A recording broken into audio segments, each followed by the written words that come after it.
ಒಂದು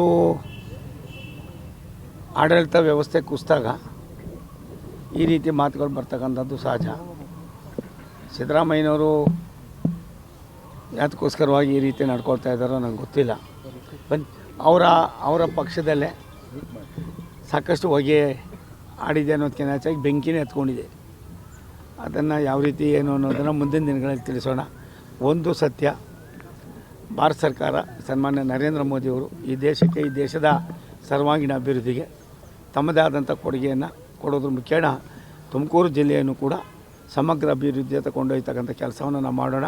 ಬಾಕಿಯೂ ಆಯಾ ಕಾಲಕ್ಕೆ ತಕ್ಕಂತೆ ಏನೇನಾಗಬೇಕು, ಎತ್ತೆತ್ತಾಗಬೇಕು ಅನ್ನೋದಕ್ಕಿಂತ ಹೆಚ್ಚಾಗಿ ಪಾಪದ ಕೂಡ ಜಾಸ್ತಿ ಆದಾಗ ಯಾವ ರೀತಿ ಬ್ಲಾಸ್ಟ್ ಆಯ್ತದೆ ಏನು ಅನ್ನೋದಕ್ಕಿಂತ ಹೆಚ್ಚಾಗಿ ಸಾಮಾನ್ಯರ ನೋವು ಎಲ್ಲ ಒಂದು ಕಡೆ ಜನರ ಮೇಲೆ ತಟ್ಟಿದಾಗ ಅದರ ದುಷ್ಪರಿಣಾಮವೂ ಕೂಡ ಆಗ್ತದೆ ಅನ್ನೋದಕ್ಕೆ ಇಂಥ ಅನೇಕ ಸುದ್ದಿಗಳು ಇವತ್ತು ಬರ್ತಾಯಿದೆ.